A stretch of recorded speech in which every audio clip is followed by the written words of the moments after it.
Okay, so the way we proceed is that we provide you with 25 minutes to actually tell your story.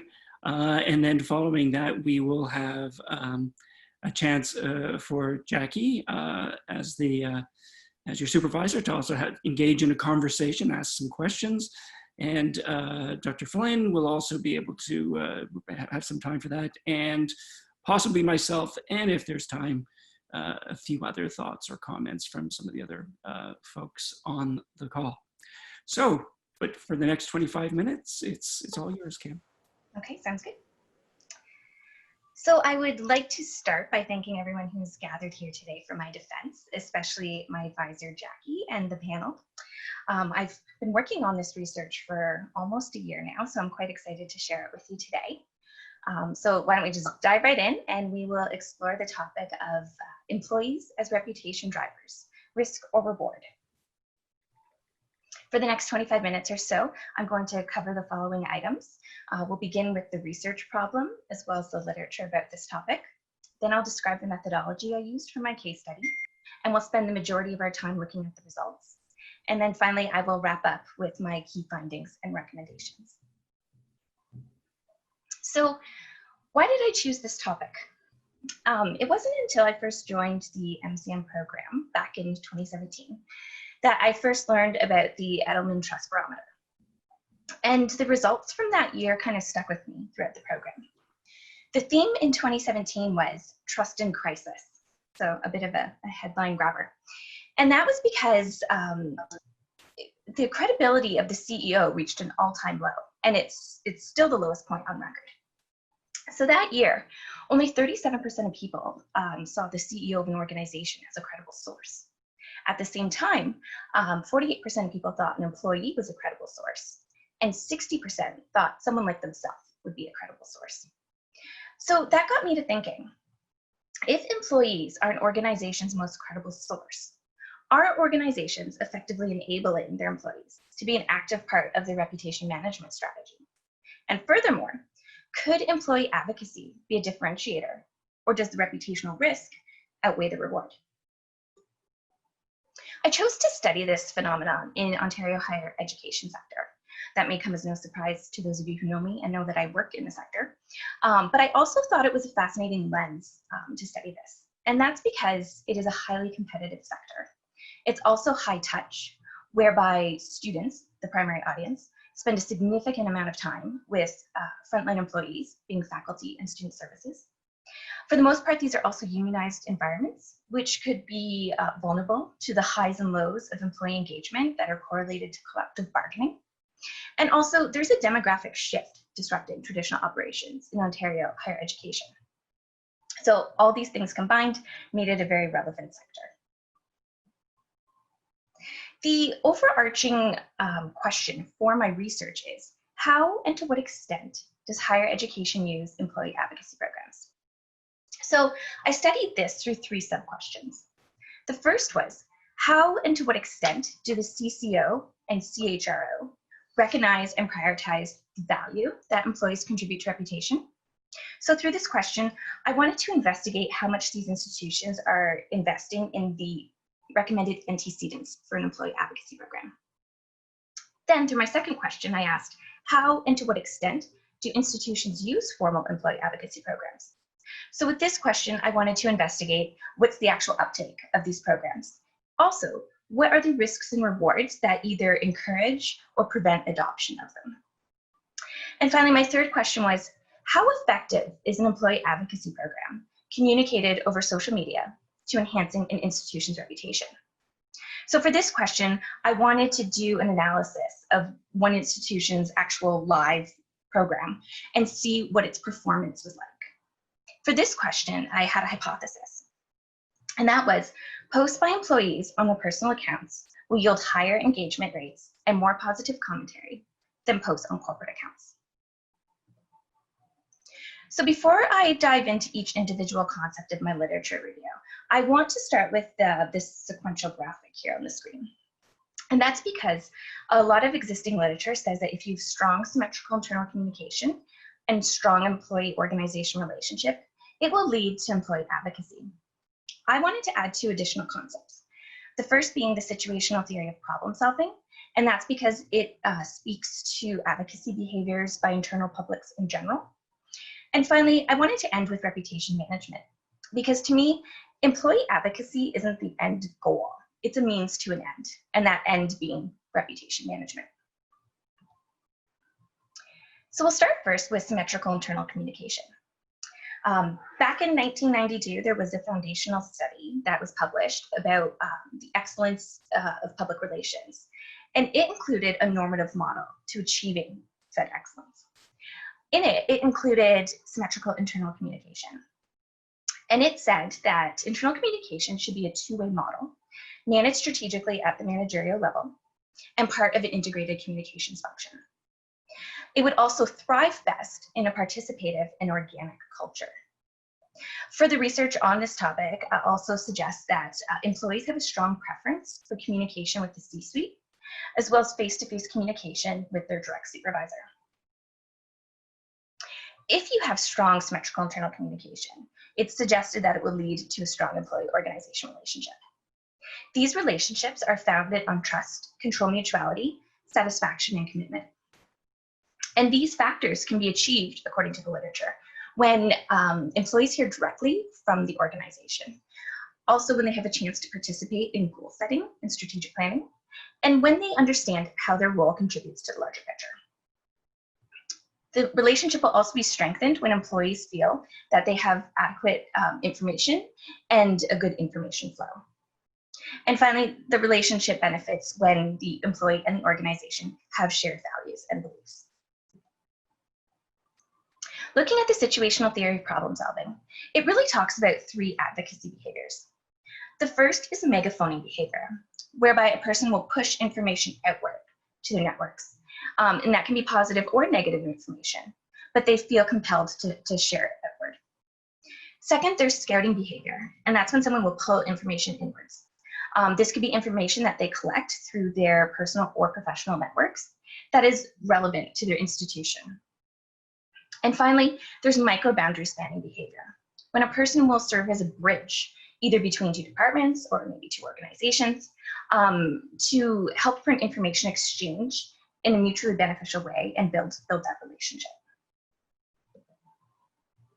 When we look specifically at employee advocacy, a simple definition of it is when an employee voluntarily promotes and/or defends their organization.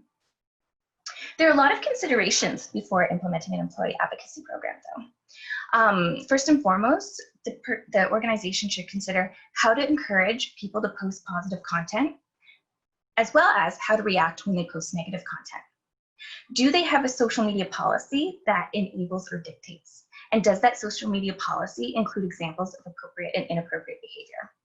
Also, they would want to consider their social media monitoring and listening practices. There are several rewards when an employee advocacy program is done correctly. As we learned about in the Edelman Trust Barometer, higher credibility, of course.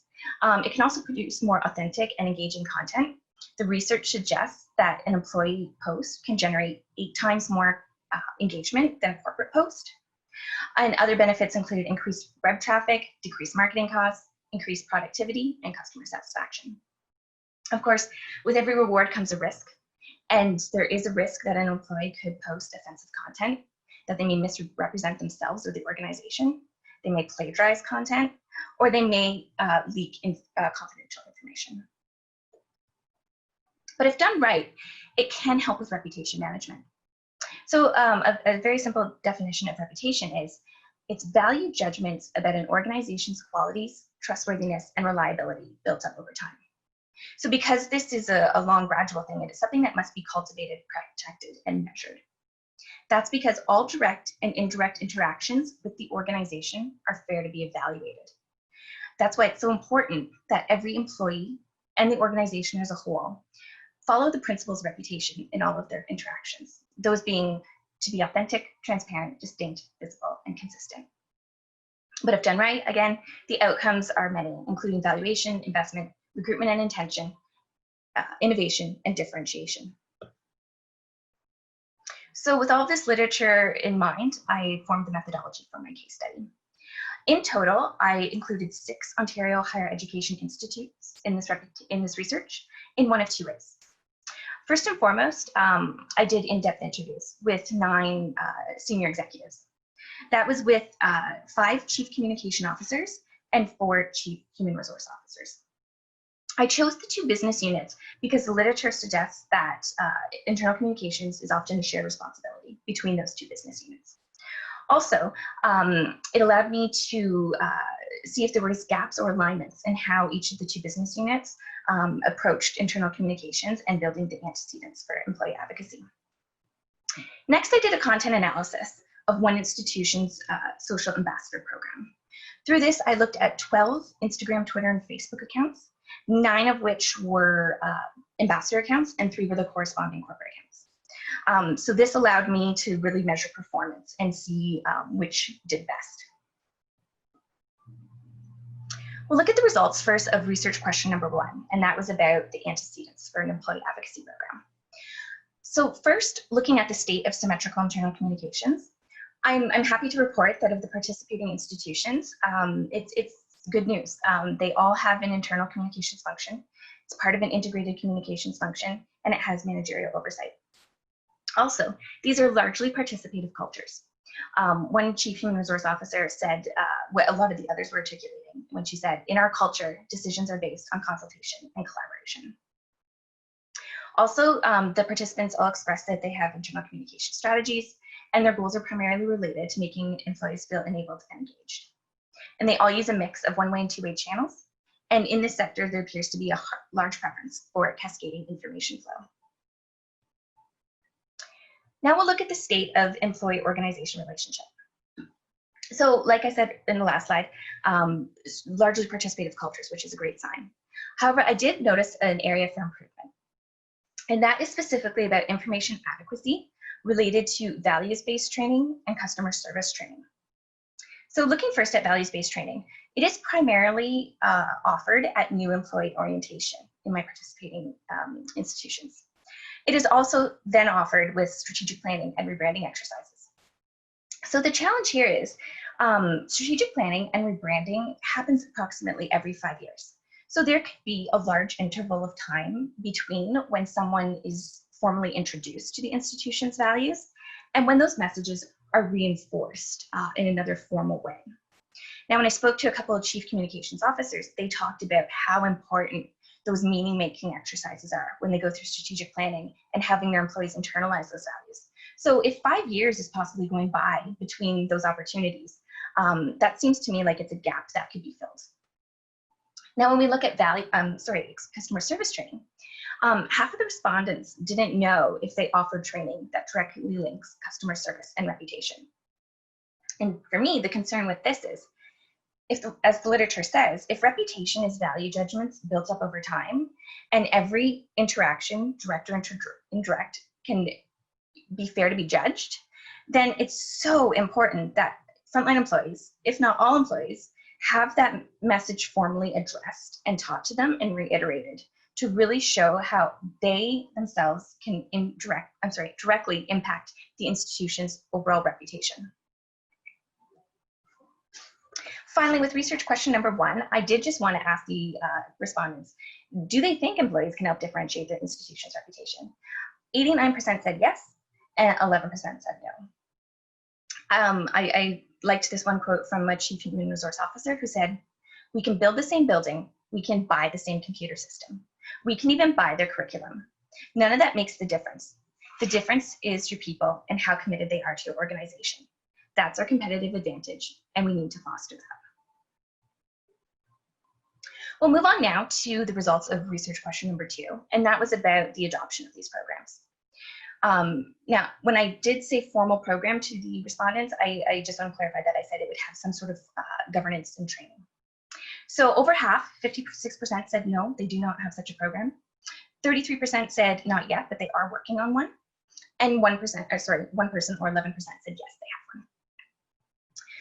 I also want to point out other factors of readiness. 4 out of the 5 institutions do have a social media policy, with the 5th about to implement theirs. And 5 out of 5 of the institutions do some form of social listening. So they are building or already have a lot of the recommended resources for a program. Now, the participants did mention a wide variety of rewards and risks of such programs. Though not unanimous, the majority did say that rewards do outweigh risk. I won't go into each of their reward or risk, but by far the most frequently mentioned reward was larger reach. And for risks, reputational damage was cited a lot. Some people went a little more specific in saying that misinformation and people overstepping their boundaries could be possible risks. Now, what was also important was the participants mentioned considerations that are specific to higher education when implementing an employee advocacy program. So there was unanimous preference amongst this group for an organic program. None of them would ever want to mandate such a program at their institutions. And that's because it goes against the ethos of higher education. A lot of them talked about, the purpose of universities and colleges. And one CCO said, we're creating critical minds. We're promoting how to think, not what to think. So they also, the majority of them, 2/3, mentioned academic freedom. And this is important because academic freedom includes the ability for the scholar to be critical of the institution. It's quite a common concept in this sector, and something that the implementers, so probably communications, marketing, HR, needs to be cognizant of. They need to define their risk tolerance for this because it is a reality. But they also should remind themselves of the advantages. In the 2020 Edelman Trust Barometer, academics were cited as being the second most credible source at 66%. So there's a lot of advantage to engaging academics in this such program. Finally, we'll look at the results of our Q3, and that was the content analysis. I looked at 533 posts from one institution, and I defined engagement as reader reaction, sharing, and commentary. I won't ask you to look at all the little numbers on the bar graphs here, but I want to point out that teal represents ambassadors and green represents corporate performance. And for each of these measurements, you'll see that the ambassador posts outperformed the corporate ones. So that includes average reaction per follower, average share per follower, average number of comments per follower, and the overall comment sentiment score. So with this particular content analysis, my H1 was verified. And that is that ambassador posts consistently received more reaction and more positive commentary. The research suggested that we could expect 8 times more engagement. For this content analysis, reaction was 6 times higher, shares were 20 times higher, and comments were 75 times higher per follower. It's also important to note that less than 1% of the posts by employees produced a negative comment. So all of this combined could suggest that rewards do outweigh risk. Now for my key findings, I'll break them down by question. So for the antecedents for an employee advocacy program, it does appear that there are strong symmetrical internal communication practices in higher education institutions. They have relatively strong relationships as well, but the challenge appears to be in leveraging those relationships for the purpose of enhancing reputation. So there's opportunity to be gained here to improve values-based training and customer service training. Findings for research question 2 about the uptake of programs and the risk and reward. Very few institutions are using these programs at the moment, but there is an appetite to launch them. The majority do say the reward outweigh the risks, but they are very cognizant of academic freedom and how that might impact their implementation of such a program. And finally, regarding effectiveness of these programs, the content analysis does suggest that employees can indeed be effective in raising awareness, creating engagement, and generating positive commentary. So what would I recommend to someone thinking of implementing one of these programs in higher education? First and foremost, I think they really should consider it, and they should follow these steps because the Arthur Page Society stated that the company's people must be empowered, equipped, and enabled to be public experts. So we can do more to help equip them. First and foremost, they should conduct an audit for the antecedents for employee advocacy. If all lights are green and go, then they should establish the program goals and a budget for their program. Next, they should make a training and governance plan. That includes ensuring that their social media policy is accessible and clearly includes examples of appropriate and inappropriate posting. Also, as a group, they should discuss their risk tolerance and what their escalation protocols will be when negative content is shared. Because let's be honest, at some point, something negative or concerning will get posted. Next, they should be strategic in how they socialize the program with their employees, really emphasizing the opportunity this could create rather than it being seen as a mechanism of control. Like, it's not Big Brother watching social media. It's about using the tools we have to speak to our audience on the channels they use. I would recommend as well that they pilot the program first with known champions and supporters. It was interesting to note that 1/3 of the respondents recommended employees who have children who attend the institution as a possible pilot group. This was completely unsolicited, but they all said how there's no one better who can internalize the values of the institution than the parents of the children who go there, and they want the institution to be the best for their children. And finally, my final recommendation is make sure you measure your results. It's always important in every public relations type program. There were limitations to my study. Due to the sample size, only analytical generalizations can be made, not statistical ones. Also, as an employee of a post-secondary institution, I have to account for personal and contextual bias in my in-depth interviews, as well as the fact that I knew 2 of the participants. And in the content analysis, the sentiment scores could have contained the bias as well, as it was done manually. What would I recommend for future research? I think it would be fascinating to look at the impact of academic freedom on these programs. That would include specifically speaking with academics about the role they play in reputation management and what their specific motivators and concerns would be for participating in such a program. I think a content analysis of posts exclusively by academics would be interesting as well to see if they yield comparable results. And this is a much larger topic, but an investigation of whether employee advocacy can directly help achieve conversion goals would be worthwhile for this sector. In closing, I'd just like to end with one of the quotes from a chief human resource officer who said, "Our employees are absolutely the most critical determination of our success and our failure." So with that, I will ask if there are any questions.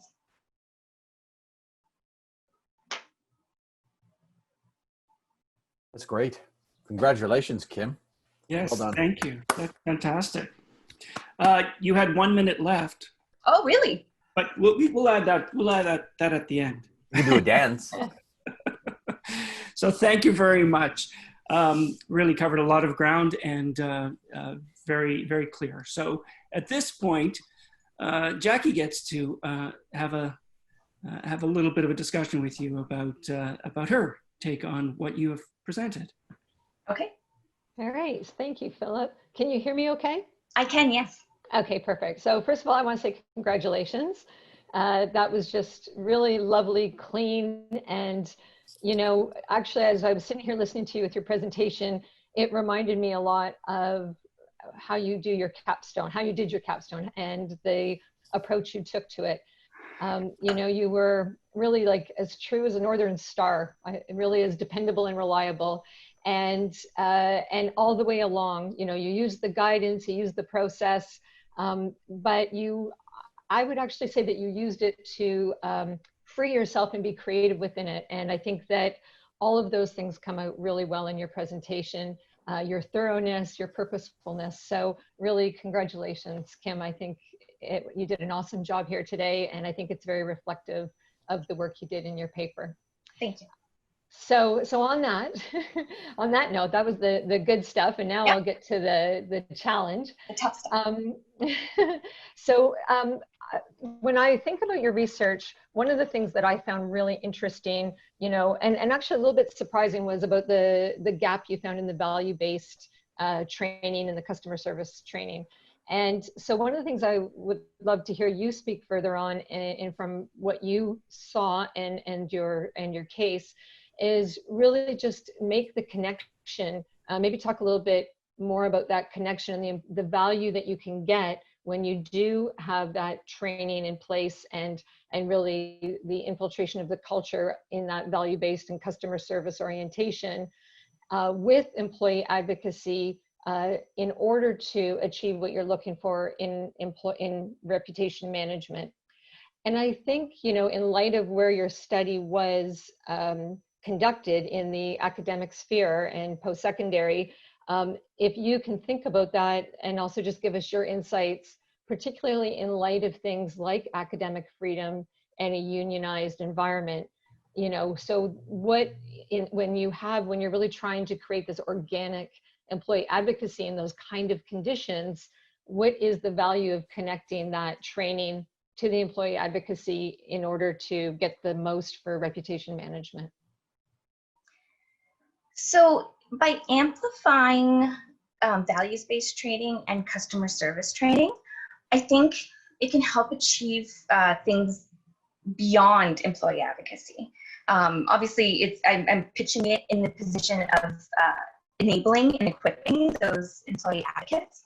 But I want to start at the baseline to say that if all employees are being reminded of the value they can contribute by living and breathing and acting those values every day with their indirect interactions, that's going to enhance reputation regardless of whether only 1% or 10% of employees actually volunteer and sign up to be official company advocate. So at the very baseline, the whole institution can benefit from that. As for those people who agree to become formal advocates, the training can only help them too. And that's one, in a higher education institution, we value and we thrive on formal training and teaching and learning. Like it's just ingrained in the people. So they would appreciate having the formal training. There's also a lot of things that could be taught through the formal training. So for example, I really think employees would be motivated by some data numbers. So knowing that their voice matters and can contribute 8 times more than a corporate post, that could be a revelation to them. We can't assume that they know that. Also, there's other data that we could collect to be part of the training that could encourage them. And that would be, one that comes to mind is actually some colleagues of mine in this program did a study about electronic word of mouth and how that impacts sales. So there's some messages, statistics, and principles in that can show the employees how what they do can truly help with recruitment and retention. And that's going to help their programs or their services to be sustainable for the future, especially when we're in such a competitive environment. And right now, too, with declining enrollment numbers, that could encourage them to be an advocate for their own program or their own service, which, you know, if they're promoting that promotes the whole institution as well. You asked about these being environment with academic freedom and unionization. Again, I really think that if colleagues see their colleagues doing this sort of work, they're going to have a sense of pride in learning these stories about the institution and the successes of their colleagues and what they're achieving in their own individual programs. So I just think it strengthens overall what the people in the institution can accomplish together by sharing a consistent, positive, transparent, authentic message. So everyone can benefit, whether they adopt the actual program and becoming an advocate, or if they're just an employee who's kind of watching other advocates on the sideline. Yeah. I hope that answers your question. Yeah, no, that's great. Thank you.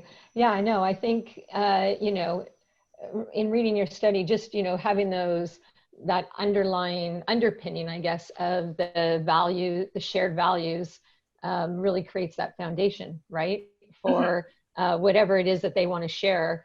But if it's just inculcated in them that this is part of what the school is, I think that is hugely helpful. So I know that you are planning on applying your research.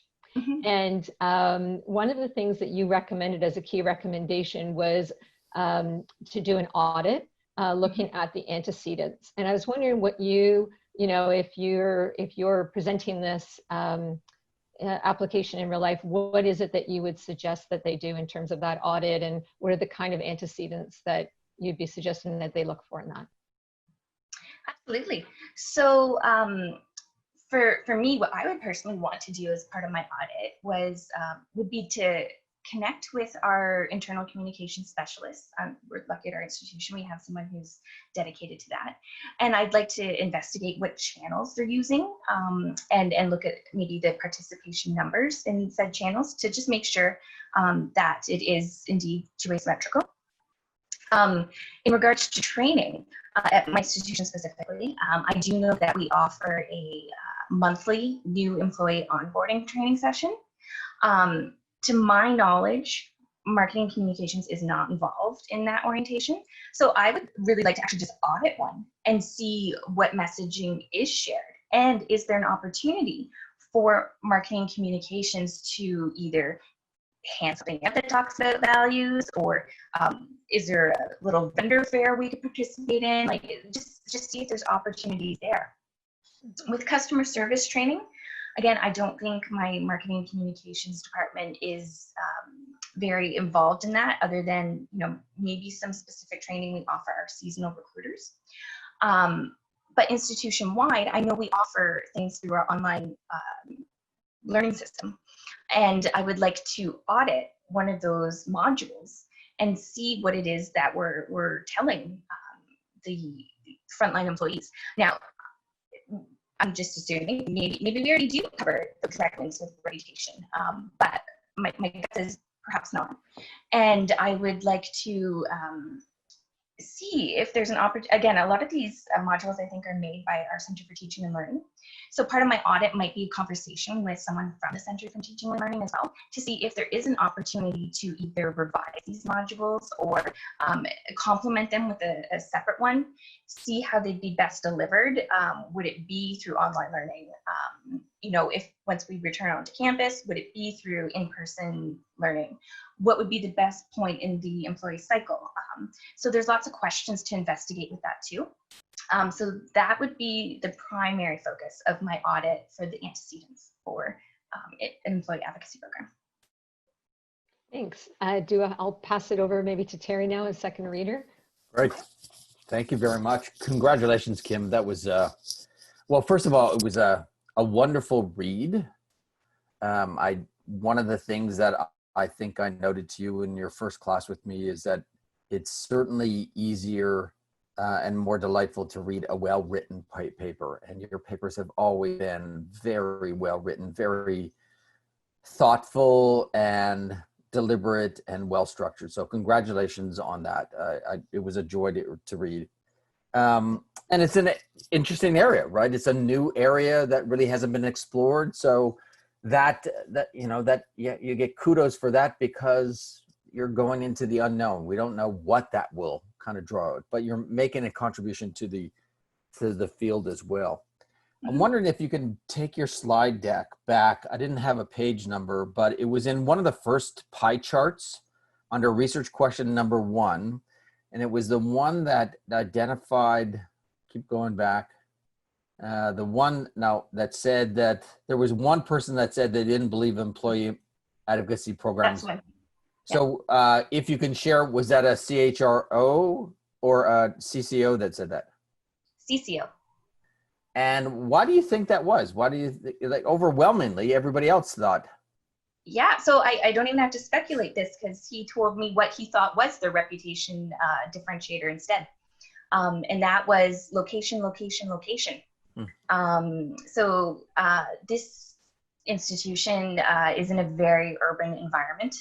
And this CCO thought that their location and their well-known corporate culture were by far more important than anything else they could do to influence their reputation. That would be interesting to measure against what people, their employees or even their students felt, faculty as well. That would be very interesting. So it's interesting as well that it could indicate geographical differences in whether an institution might be more likely or not to adopt such a program. Right. So if someone in a very urban environment thinks that they have other factors that are strong to their benefit, they'd be less likely to do this. But then, okay, so I just want to clarify as well that my research ran the gamut of Ontario, like Right. to the far Great White North to the Southern Ontario. Right. So there was another institution in a more remote area, and they noted, you know, they'd be really hesitant to mandate any such program because faculty are generally very mobile and could move to another institution. So someone in a remote area might not be inclined as well to implement a program because they don't want to risk upsetting or stirring the mix with faculty and asking them to do more work or whatnot and risk losing them. So there could be geographical variances as well to people adopting such a program. Well, it's interesting, that location issue in terms of recruitment. When you ask students that come onto the McMaster campus, especially in May, why they're coming other than for some programs, it is location. They love the campus. So that's interesting. Did you find any differences between universities and colleges in terms of their perspectives? Universities were more likely to speak about academic freedom than colleges. But in my estimation, they all kind of want the same thing. All the institutions and all the chief communications officers and chief human resource officers, they all want an empowered and enabled and engaged employee base. So they're no, not too many difference between colleges and universities. Okay. And you know, this notion you talked about, you know, what's in it for the employee to be able to engage in this. Did you come across anything that really explored the notion, or did you hear people talk about this notion between altruism and incentivization? Right? Because at the end of the day, what's in it for me? Why should I do it? Right? It's not, why should I lend my reputation to the institution to better their reputation?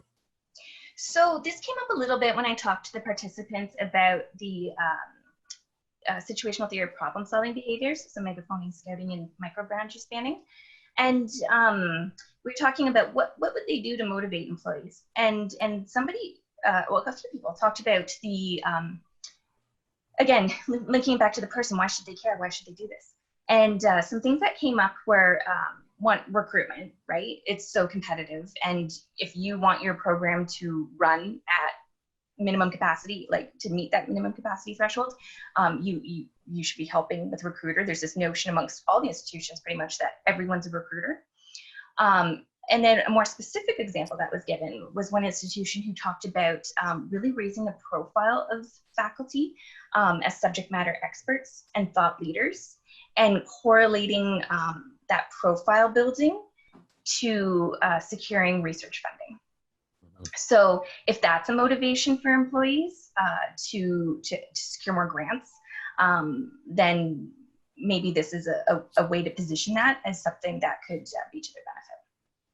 And just a last one, you collected this data at a pre-COVID time when things were kind of normal. Yeah. How do you think your data would map out today? Specifically about my content analysis or about my in-depth analysis? Everything. Okay.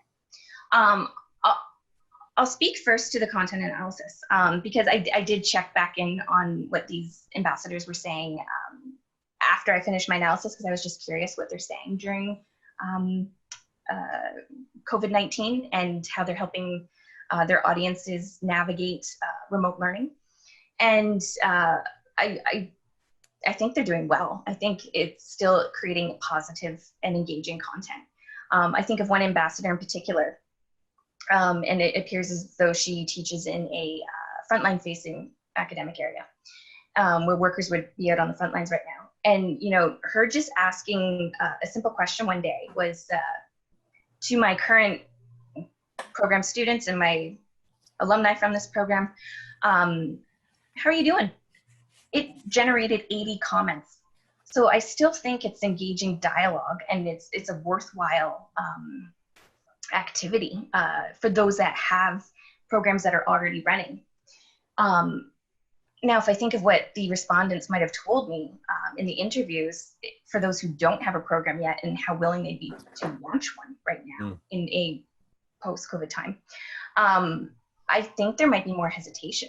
That's just because there's so much uncertainty. I think their risk tolerance would be lower. They'd maybe be a little more skeptical of what employees might say, especially because I know, some institutions are, looking at their redeployment of staff strategies and their layoff capacities. And so they could be quite hesitant to do such kind of information right now when they know their employees are uneasy. So I really do think, so I finished my data collection February 24th, so close. And COVID did come up in some of the responses, but very much in just in information sharing, how they're getting out the messages about how to protect yourself. So I really do think my data would have changed if we'd gone to remote learning at that point and campuses had been closed. Right. Well, your paper will have a historical contribution as well, because we could say that you've sort of benchmarked it at the old normal before the new normal came in. Yeah. Philip, that's all I have. I'm going to use my prerogative as chair just to ask one question. Of course. After I say that I found this very interesting. I think that this is a kind of an area where there's a lot of subtle thinking that is required. I was really interested in that notion of, academic freedom, and at some level does academic freedom sort of move against, trying to develop the company line and so on and so forth. And I'd just like to hear a little bit more about what you think is the, how that can actually be a positive. I know Jackie talked a little bit about this with you, but a little bit more about, because I think this is a very subtle kind of thing that might not necessarily be associated with all sorts of organizations. So I think that the fact that the Edelman Trust Barometers consistently show that academics are trusted sources, if not number one, then at least number two, and maybe even doubling what the CEO and brand achieved in those results, shows that there's so much opportunity to work with academics to help differentiate the institution's reputation. If I can go back to COVID right now, I'm thinking of right now, as classes are happening remotely, our faculty are the ones who can give us the window into what's happening in online learning in a way that, marketing and communications traditionally, we were able to access that on campus, but we can't so much anymore. So we're more reliant on our faculty to start telling about, how they're still making sure students learn the way they learn right now and achieve their goals, and how eventually they're going to get their hands-on learning and whatnot. So there's a lot of things that they can share with us that really helps differentiate, as I said. Now, the other thing too, again, I'm still in my COVID context, prompted from Terry's question, is right now we know that faculty are so busy with pivoting their courses to online learning and having to repurpose them and reshape them. So to ask faculty to all of a sudden do that, plus their regular work, plus start advocating on social media, that could be taken poorly by some people, saying, I don't have time for this, or they could resent the institution just for being asked in the first place. So there are challenges as well. So I think it all just equates back to how that employee organization relationship stands, how the relationship is between the faculty union and the senior leadership, and it's going to be a case-by-case decision based on the institution's quality of the antecedents.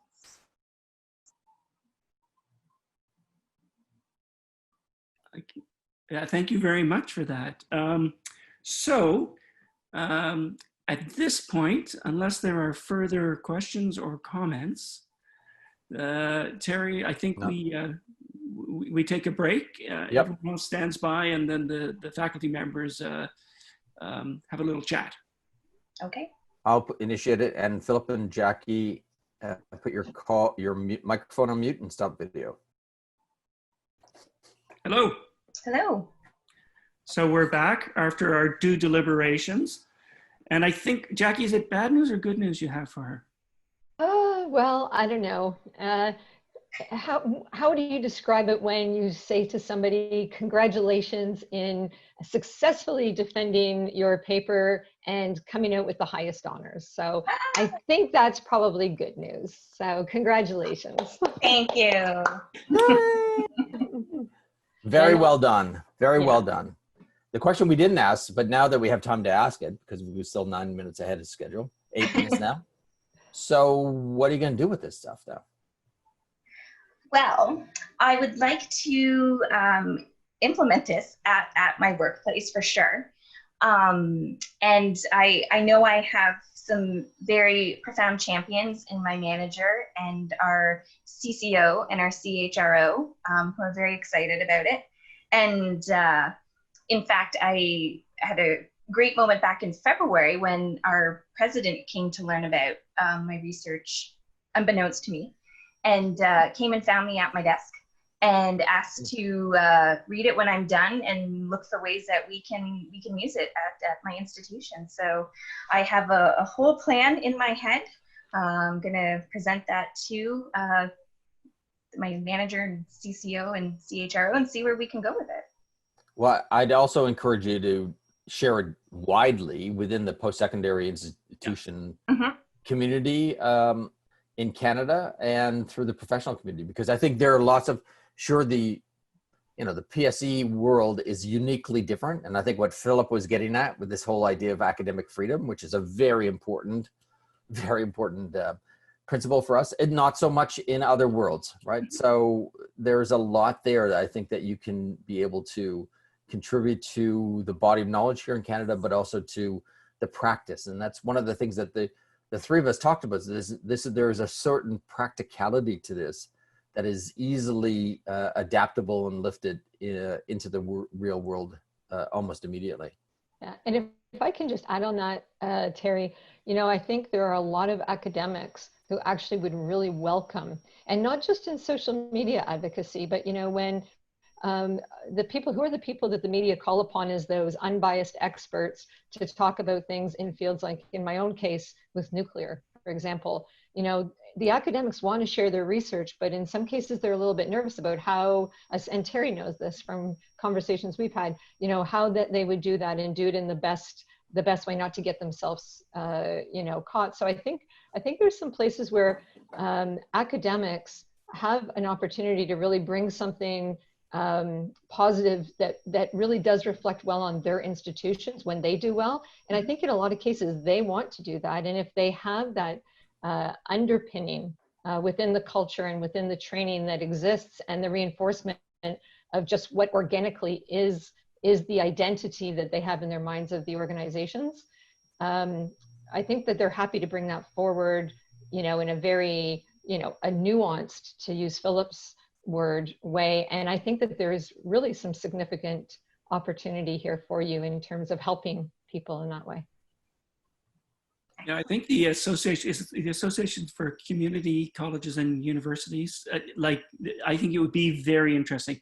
There may be some pushback when you present, but I think it would be very interesting to see how that goes. And I suspect you'd also have some very interesting sort of hallway conversations with some of those folks about, along the line of what Jackie was saying, like how one can actually value, the kind of full discussion that tends to happen in institutions, but, in terms of actually meeting the goals, shared goals of understanding, right?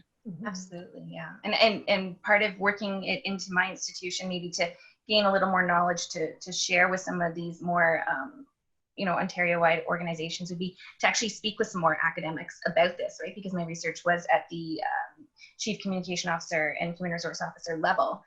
So, talking to more academics as well, I think would just complement this and further elaborate on those opportunities. Or not. Well done. And just a shout out to Peter's iPad, who I know are Kim's mom and dad. Congratulations.